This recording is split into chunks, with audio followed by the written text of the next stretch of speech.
ब्रह्मनाथ बाबा, श्री संत गिरीधर बाबा असे या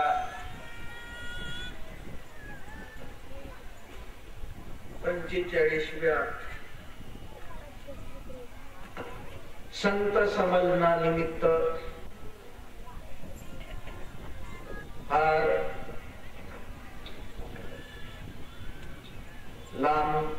लांबून आलेली मंडळी, अनेक भागातून या संत संमेलनाची शोभा वाढवण्यासाठी जमलेली सर्व संत मंडळी, तसेच अर्बन वासी मंडळी, त्याचप्रमाणे आई बहिणी, बालगोपाल या सर्वांना या दासाचा दंडवत नमस्कार.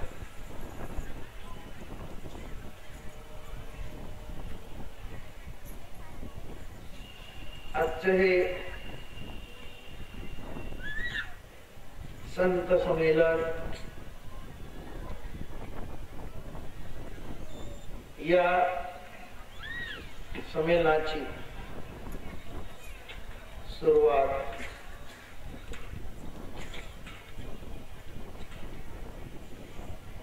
श्री संत सद्गुरु वासुदेव बाबाने केली.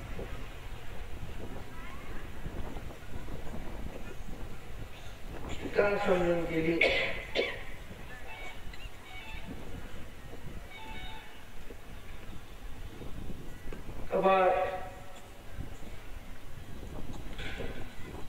एकमेकाचा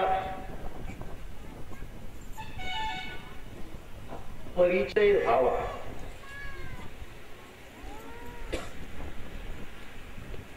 बारा महिन्यातून एकदा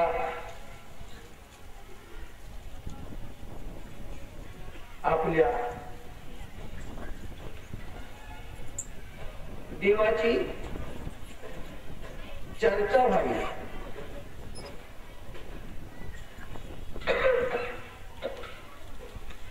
बाराही महिना आपल्या प्रपंचामध्ये खपून जातो. काही काही प्रसंगामध्ये बेभान होऊन जातो, काही आपल्याला उमजत नाही.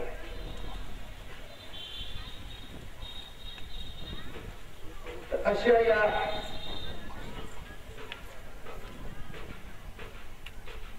प्रसंगातून जर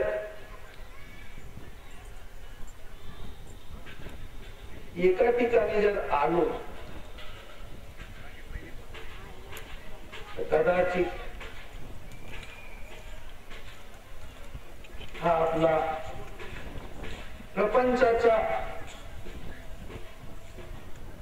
दुःख कमी होईल, आपण तो विसरून जाऊ.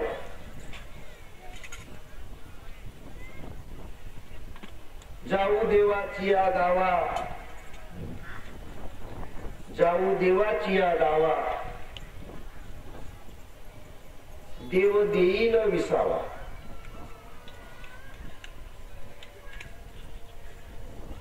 प्रपंच संसार हा दुःखाचा आहे.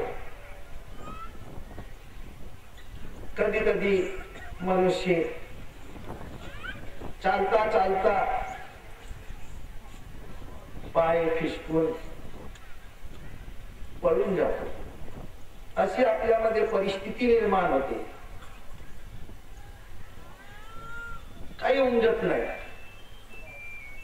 अशा प्रसंगी आपल्याला सहाय्याची गरज असते. पण त्या वेळेला आपल्याला सहारा भेटत नाही. ते दिवस चैन बेचैनी मध्ये काढत काढत शेवटी या दिवसाची आपण वाट पाहतो आहे.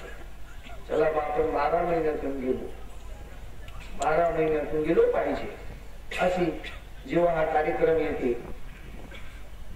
तेव्हा आम्ही पाहतो खूप काही मंडळीमध्ये काही हुरहुर हुरहुर असते. नाही आता येणार आहे. आपण दिवसही मोजत राहतो. आपला काला येऊन राहिला, आपला काला येऊन राहिला. किती मोठा उत्साह असते आपल्या अंतःकरणामध्ये, मनामध्ये.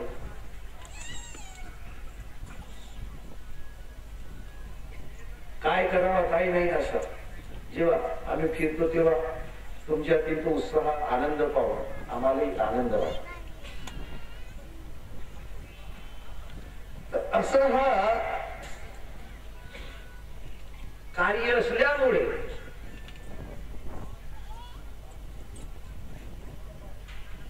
ही गोष्ट श्री सद्गुरु विदेह मोत्याम बाबाजवळ काढली.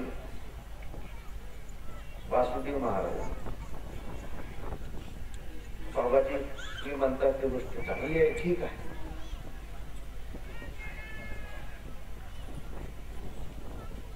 आपण जर एका ठिकाणी आलो नाही, आपला परिचय कसा होय, एकमेकाचा देवाणघेवाण कसा होय. कारण देवाना घेवाणाशिवाय, कारण या ठिकाणी संताचा संघ म्हणजे देवाचा देवाणघेवाण. हेच दुकानदारी आहे संताची. एका जनार्दनी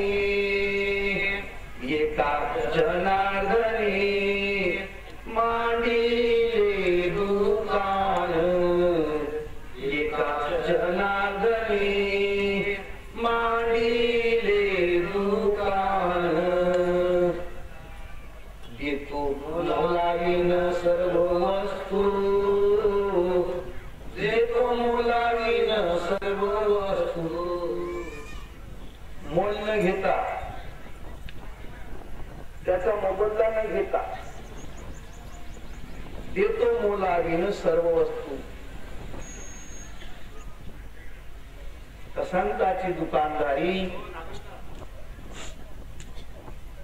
हे एका परमेश्वराची, ईश्वराची, ही देवाची दुकानदारी. दुकान असं नाव ठेवला. एक प्रपंचाचा काळ, या प्रपंचाच्या कानामध्ये निव्वळ रडगाणं असते.